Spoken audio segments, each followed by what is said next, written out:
ইংল্যান্ডকে তো ভারত হারিয়েই ছিল ওয়ানডে সিরিজে, তৃতীয় ওয়ানডে ম্যাচও এবার হারালো এবং হোয়াইট ওয়াশ করলো এবং অনবদ্য খেললো হলো শুভমান গিল এই সিরিজে এবং player of the series award জিতে নিল কিন্তু শুভমান গিল এই ম্যাচে তৃতীয় ম্যাচে সেঞ্চুরি করলো। প্রথম ম্যাচেও সেঞ্চুরি ডিজার্ভ করতো কিন্তু সেঞ্চুরি করতে পারেনি, দ্বিতীয় ম্যাচেও সেঞ্চুরি করতে পারেনি, তৃতীয় ম্যাচে কিন্তু সেঞ্চুরি করে নিয়েছে। মানে ওয়ানডেতে যাকে কয়দিন আগে বাদ দেওয়া হবে বলা হচ্ছিল কিন্তু সেই গিলই কিন্তু অনবদ্য ব্যাটিং করে দিয়েছে, অনবদ্য খেলেছে, জাস্ট কোনো কথা হবে না সেরকম ব্যাটিং করেছে। মানে আনবিঅ্যাভেলেবেল, মানে সেরা সেরা, মানে অনবদ্য অপ্রতিরোধ্য অবিশ্বাস্য ব্যাটিং করলে যেটা বলা হয় না, মানে ঝোড়ো ব্যাটিং, সেরকম কি মারকুটে ব্যাটিং পুরো পরিস্থিতি অনুযায়ী। ওইদিকে 78 রান করেছে 64 বলে, শ্রেয়াস আয়ারও ভালো ব্যাটিং করেছে। শ্রেয়াস আয়ার সেকেন্ড ম্যাচটাতে খেলতে পারেনি, ফার্স্ট ম্যাচেও তাড়াতাড়ি দ্রুততম 50 করেছে, অনবদ্য খেলেছে। আবার এদিকে রোহিত শর্মা এই ম্যাচে খেলতে পারলো না, বাট একটা ম্যাচে খেলেছে। বিরাট কোহলি 50+ রান করেছে, বিরাট কোহলি ফর্মে এসেছে, এর থেকে ভালো আর কিছু হতে পারে না। বিরাট কোহলি যদি এই ম্যাচে সেঞ্চুরি করতে পারতো আরও বেশি ভালো লাগতো। 123খানা হাফ সেঞ্চুরি করেছে কিন্তু ওয়ানডে ক্রিকেটে 285টা ইনিংসে, একদম অবিশ্বাস্য রেকর্ড।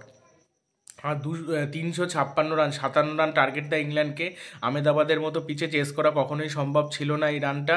214 রানে অল আউট হয়ে যায় কিন্তু ইংল্যান্ডের হয়ে একমাত্র ভারতের বিপক্ষে বোলিংয়ে দারুণ করে হলো আদিল রাশিদ। 10 ওভারে 64 রান দেয়, 4টে উইকেট নেয় এবং কেএল রাহুল আজকের ম্যাচে 5 নম্বরে ব্যাটিংয়ে নামালে সে ভালো খেলতে পারে। 6 যেই নামে তখন যে কি হয়, 6 নম্বরে আর সে ব্যাটিং করতে পারে না। 5 নম্বরে কিন্তু অনবদ্য ব্যাটিং করে, অনবদ্য খেলে।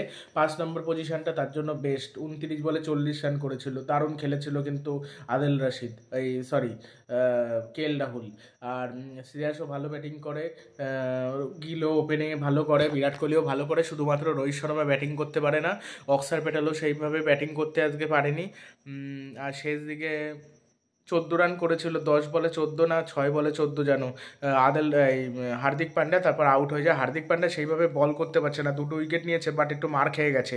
আকদীপ সিং 33 রান দিয়ে 7 ওভারে 2টো উইকেট পেয়েছে। ওইদিকে হর্ষিত রানা 2টো উইকেট পেয়েছে। হর্ষিত রানার সামনে যে চ্যাম্পিয়ন্স ট্রফি রয়েছে সেখানে হয়তো ভালো করবে, কিন্তু সিরাজ থাকলে ভালো হতে পারতো। বুমরা খেলতে পারলে আরও সেটা শক্তিশালী হতো, আরও সেটা বেস্ট হতো, আরও বেস্ট হতো, মানে খুব ভালো হতো সেটা, কিন্তু কিছু করার নেই।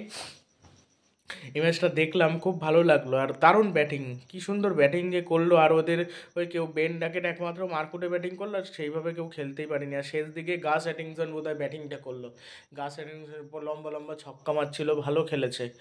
আর দেখা যাক কি হয় এখন এরপরে। গৌতম গম্ভীর আর রোহিত শর্মা জুটিটা কেমন করে চ্যাম্পিয়ন্স ট্রফিতে, আশা রাখছি ভালো করবে এবং একটা ভালো কিছু আশা করা যেতে পারে। ভিডিওটি ভালো লাগলে চ্যানেলটি সাবস্ক্রাইব করবেন এবং ভিডিওটি শেয়ার করতে বলবেন না। ভিডিওটি দিতে দেরি হয়ে গেল, তার কারণ ব্যস্ত ছিলাম, ওই জন্য ভাবলাম রাতে দেবো।